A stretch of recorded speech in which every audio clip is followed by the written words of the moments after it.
नमस्कार दोस्तों, स्वागत है आपका हमारे चैनल ज्ञान लो में। आज हम बात करेंगे इंड्यूस्ड करंट की एक और एक्टिविटी के बारे में।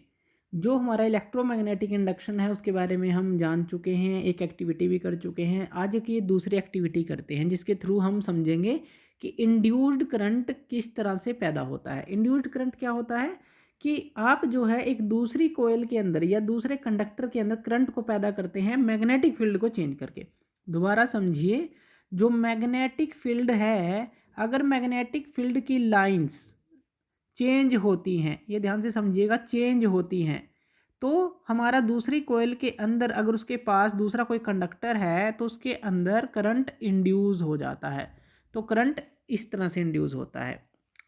अब देखिए, ये किसकी हेल्प से आप कर सकते हैं। एक बार मैग्नेट आप लीजिए, नॉर्थ साउथ का आपने ले लिया, और यहाँ पर मान लीजिए कोई एक इस तरह की कोयल है, इस तरह की कोयल है, और आप अगर इस मैग्नेट को इसके पास ले जाते हैं तो और इसके बीच से गुजारते हैं इस तरह से, जो फॉरवर्ड और बैकवर्ड मोशन करते हैं बार बार, तो यहाँ पे जो है इंड्यूस्ड करंट आपको मिलेगा। जब इस डायरेक्शन में जाएंगे तो करंट की डायरेक्शन अलग होगी, और जब इस वापस आएंगे तो करंट की डायरेक्शन उल्टी होगी, जो भी डायरेक्शन इस तरफ जाते हुए थी। तो यानी कि यहाँ पे जो मैग्नेटिक फील्ड ऑफ लाइंस होती हैं, जो नॉर्थ से साउथ की तरफ आउटसाइड होती हैं, आउटसाइड तो नॉर्थ से साउथ की तरफ होती हैं, और साउथ से नॉर्थ इनसाइड की तरफ होती हैं। तो जैसे ही ये इस कोयल को कट आउट करती हैं, ये मैग्नेटिक फील्ड ऑफ लाइन, जैसे ही आप इसको पास ले जाते हैं, ये मैग्नेटिक फील्ड ऑफ लाइन इसको कट आउट करती चलती हैं, तो उससे क्या होता है, यहाँ पर करंट इंड्यूस हो जाता है। एक तो हमने मेथड ये पढ़ा था। दूसरा मेथड देखिए, यहाँ पे हमने दो फिगर बनाई हैं। फर्स्ट फिगर ये है और सेकंड फिगर ये है। फर्स्ट फिगर के अंदर हमने कोयल ली है, ये आप लिख लीजिए, ये जो कोयल है इसको हम 1 नाम देते हैं, और ये जो कोयल है ये हमारी सेकंड कोयल है, तो कोयल 2। अब यहाँ से देखिए, यहाँ पे गैल्वेनोमीटर लगा है जो फर्स्ट फिगर के अंदर है कोयल 1 के साथ, और कोयल 2 के साथ एक बैटरी लगी है। यहाँ पे ये बैटरी है जिसके थ्रू करंट को हम जो है इसके अंदर सप्लाई करेंगे। तो हम जो है करंट को सप्लाई करते हैं। मान लीजिए आप इस तरह से करंट को सप्लाई करते हैं और कोयल से जो है करंट जो है सप्लाई होता है। मान लीजिए आई जो है करंट सप्लाई हो रहा है, इस तरह से इस सर्किट में ये मूव कर रहा है। करंट के सप्लाई होने से क्या होगा, करंट के सप्लाई होने से मैग्नेटिक फील्ड जनरेट होगा, क्योंकि करंट जो है मैग्नेटिक इफेक्ट को क्रिएट करता है, यानी कि मैग्नेटिक फील्ड को वो जनरेट करता है। अब जो मैग्नेटिक फील्ड जो जनरेट होगा, इस तरह से उसकी जो लूप्स हैं, जैसे कि हमने देखा था, इस तरह की लूप्स बनेंगी। तो इस तरह की लूप्स बनेंगी इसके अंदर, जो हमारा करंट प्रोड्यूस होगा उसके कारण मैग्नेटिक फील्ड, तो ये क्या हो गया, हमारा मैग्नेटिक फील्ड ऑफ लाइंस हो गई।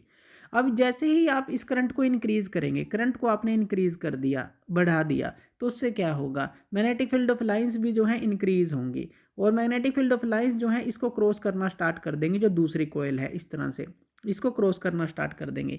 जैसे ही आपने इंक्रीज किया और इसने इसको क्रॉस करना स्टार्ट किया, और जैसे ही आप करंट बढ़ाते चले गए, ये जो है यहाँ पे चेंजिंग मिलेगी, मैग्नेटिक फील्ड लाइन जो है एकदम से इंक्रीज होंगी। यहाँ पर एक तरह से देखें तो एकदम से वो काटती हुई निकलेंगी इस कोयल को, जिससे कि गैल्वेनोमीटर के अंदर आप डिफ्लेक्शन को देख सकते हैं।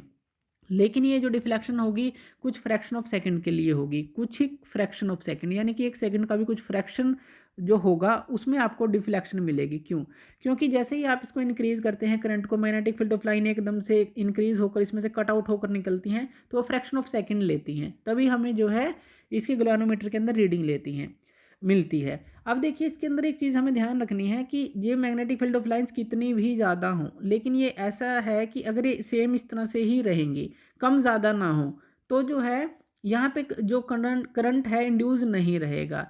इनको कम ज़्यादा होना चाहिए, यानी कि जो रेट ऑफ चेंज ऑफ होना चाहिए, चेंज होनी चाहिए बार बार। जैसे कि मान लीजिए एक बार ज़्यादा हो गई, फिर से कम हो गई, फिर एक बार ज़्यादा हो गई, इस तरह से। जैसे कि एक बल्ब की रोशनी ज़्यादा हो जाए, कम हो जाए, ज़्यादा हो जाए, कम हो जाए, उसी तरह से मैग्नेटिक फील्ड ऑफ लाइन भी कम ज़्यादा होनी चाहिए। एकदम से क्रॉस करनी चाहिए, फिर कम हुई, एकदम से क्रॉस करनी चाहिए, तब आपको बार बार डिफ्लेक्शन देखने को यहाँ पे मिलती है।